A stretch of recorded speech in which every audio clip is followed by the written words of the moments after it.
Let's talk a bit about number formats in Excel. Here's a monthly sales report from a series of store locations and the sales volume that each one did. If someone handed me this report like this, I'd probably send it right back because this is, quite frankly, impossible to read. I mean, you have a whole bunch of numbers here. You have no idea whether these are dollars or thousands of dollars or whatever. And you have a bunch of decimal places here which are really doing nothing. I mean, if we're talking sales volume in thousands of dollars, I really don't care if you have 64 cents or 64,944,078 cents. That's a really common mistake when you're just starting out with Excel. You think that since Excel gives you, I don't know, something like 15, 20 decimal places, you should include them all in your worksheets because that's going to make it look really precise and people are going to think that you're really precise in your calculations. Well, they're not, and don't do it.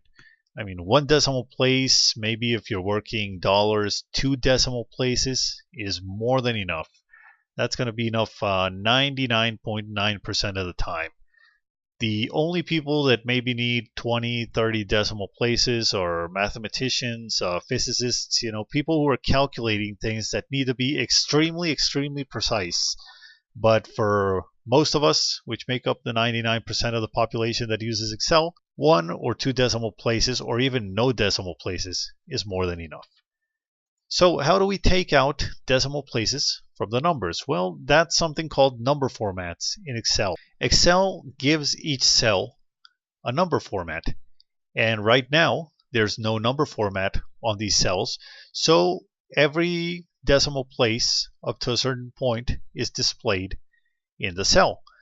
Now, what if we wanted to reduce the number of decimal places? Well, that's real easy to do, and I'm going to show you how. What you do is you select the cells that you want to apply your format to, and we're going to go to the Home menu right here. And under the Home menu, in Number, this is where you set your number formats in Excel. You have this little drop down which has predefined formats. For example, you have General. That's the default value for a cell when you haven't set any numbers formats for it. You have this number format, which is a regular old number with a fixed number of decimals. You have currency, which adds a currency sign to it, accounting, short dates, long dates, and a series of other formats that you can use. Let's try setting this to number format and see what happens. See, we get it down to 2 decimal places, and if we do that to our entire list, it's going to look a whole lot better. That's much easier to read. Now let's say I wanted even less decimal places, because if I'm talking $773,000, I really don't care about these $90 in there. So we can simply take out all the decimal places. What I'm going to do is I'm going to select the text and I'm going to go up here. See these 2 little buttons? These things remove or add decimal places. If we click this one, which says increase decimal, we're going to add decimal places to the number. And if we click this other one, we're going to remove decimal places from the number. Now the decimals are still there. Have a look up here. This number is still 776.439,099 and whatever comes next. But Excel only displays the 776. And if I add a decimal place, what Excel does is it's going to round the number to that particular number of decimals. But the rest of the decimals are still going to be here. They're just hidden from the display.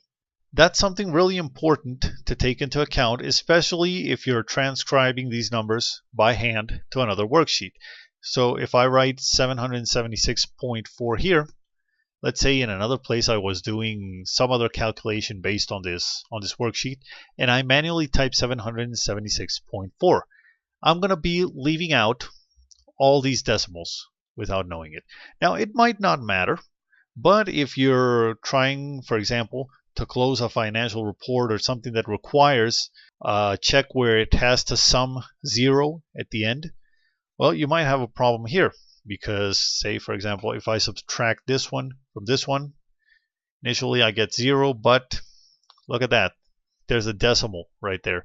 And eventually, if you have a lot of numbers, these decimals are going to add up, and in the end, you're going to be missing $2, $1, and you're not going to know where you lost them. Well, you probably lost them in hidden decimals if you copied this number by hand. Now, the best thing you can do when you're doing other calculations based on these numbers is either to use a formula to copy the exact number, or simply copy and paste this number as a value. And with that, you get all the decimals that the original number had. But you decide if that's important. It might not be important at all. I mean, I don't know too many people that actually require all these decimal places. Most are perfectly happy with $1 or $2 missing from their report, and they just round it out somewhere. Okay, so that's the basic number format in Excel. We can also do this. We can select the cells that we want to change the number format for, and we can use this drop down right here. See, this is the number section right here in the corner. There's a drop down. If I open it, I get a menu which is much more complete for formatting numbers. See, right now I have my number format set to number with 1 decimal place. I can increase the decimal places here or decrease them. And very important, I can add a thousand separator. That makes your numbers a whole lot easier to read. I mean, it's surprising how many people leave this out, and this thing makes your reports way easier to read. I mean, you set a thousand separator. Right here, it doesn't do anything because these aren't thousands. But for example, here on the bottom, if I press right there, it's a lot easier to tell that this is 6,387. You might think it doesn't matter much right here because this is a small number, but I mean, try it when you're working with millions or tens of millions. It makes your life a whole lot easier to have this thousands separator. So in order to set your thousand separator, you go here to the drop down and you select here the thousand separator. You can also change how negative numbers look. Some people like a regular old number with a minus at the start. Some people like it in between parentheses. Accountants like this a whole lot. Some people like it in parentheses and in red. You can set that number right there. For example, let's say that I have minus 150, minus 250, minus 350. Now I can set the format so that this one has a regular old minus sign in front of it. Or I can also do the format so that it's in red and has no minus sign. Some people find this confusing because, of course, it says 250, not minus 250. So there's the other option where you set it in between parentheses, and right here you have your negative numbers in between parentheses. Now, just like with the decimal places, this is just an appearance issue. I mean, Excel is really not modifying your number. It's still minus 2350 up here. It's just that Excel displays the number as 2350 in between parentheses. But it's still a negative number, and Excel knows that it's still a negative number. And it's going to behave like a negative number. If I take 2350 and add it to 2350, I'm going to get 0 because this, of course, is a negative number. So that's how you deal with negative numbers. Now, there's a whole bunch of other formats here in this menu that you can explore. For example, if I wanted a dollar sign here, I would go back to that menu, look at currency.